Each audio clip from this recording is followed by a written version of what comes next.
Remember the 5th of November. I hope wherever you happen to be, you are having a wonderful, wonderful day. My name is Gary Willing, and I want to welcome everybody to this channel, Search for Signs. And let's get on into it, because it's been a while since I put a video up, and I do have some things I want to talk about. But I want to say this.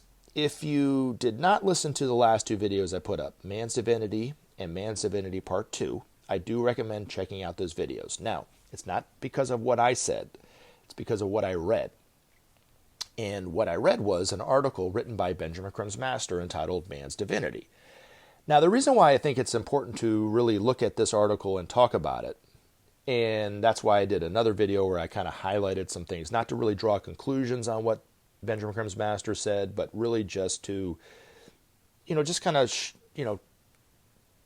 underline some words to think about, really, is because if you're like me, over the years that you've heard this information, or even if you've heard this information for the first time in this video, right, you will eventually, if you haven't already, asked yourself this question or expressed a concern about this information being too utopian, right, based on what you know and have experienced from the world today up until now, right?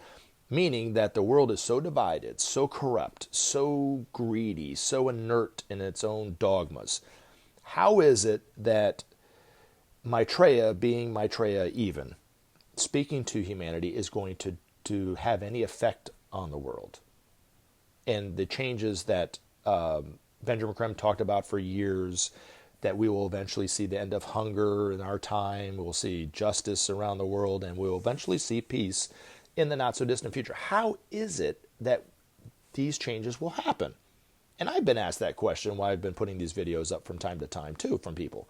Tried to answer them, tried to address it, but this article, I think, addresses the elephant in the room better than anybody else that has ever addressed it.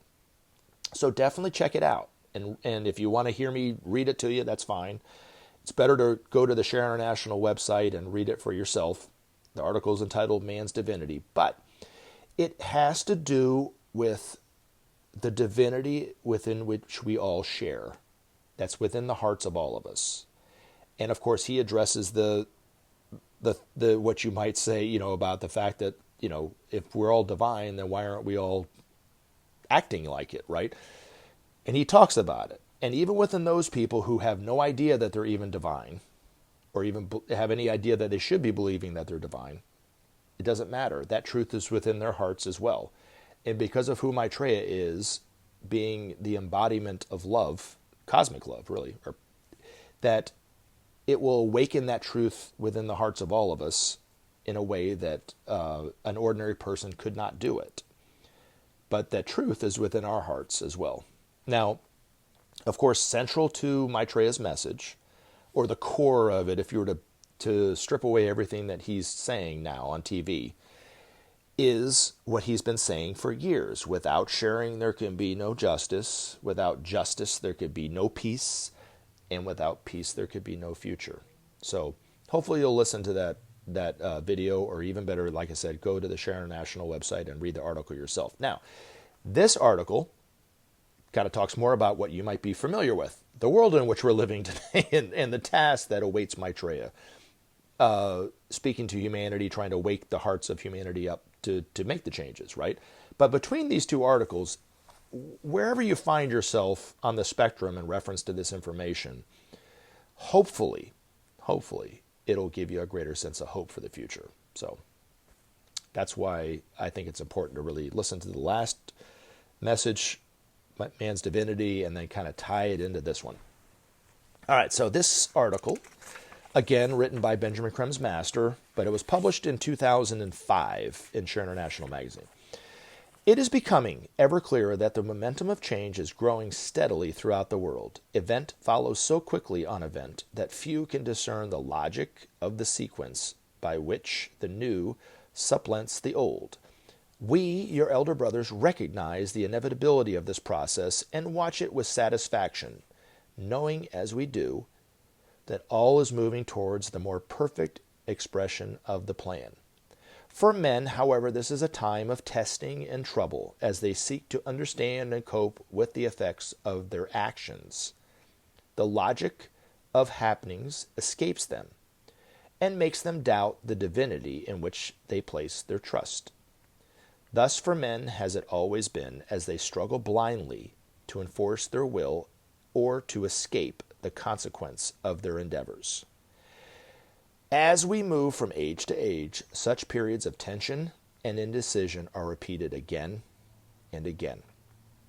Each new age brings into the world new and unfamiliar forces which gradually impose themselves on men and invoke response.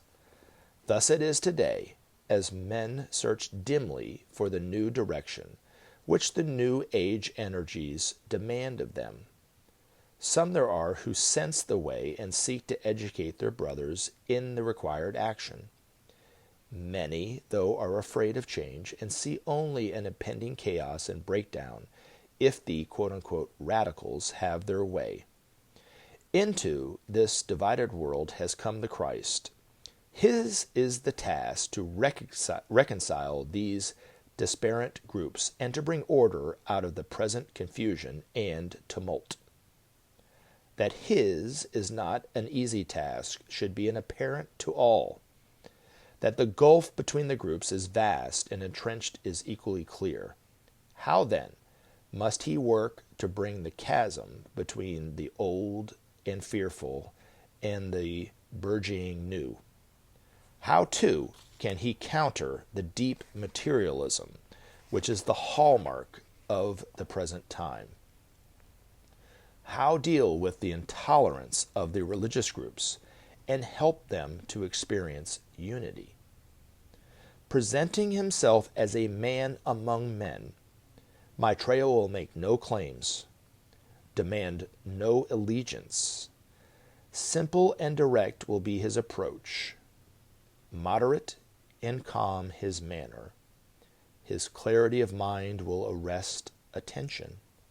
His wisdom will overcome men's fears. His sincerity of utterance will melt men's hearts and remove the burden of hate and greed. Thus will men experience a new appearance of divinity, one which includes them in its manifestation and sees no distance or separation. As the embodiment and agent of cosmic power and love, Maitreya will open the hearts of all who can respond, and turning men from the fear and division of the past, ready them for the glory of the future. Remember to take action and help SOP save our planet. Thanks for listening, and we look forward to talking to you again in future videos.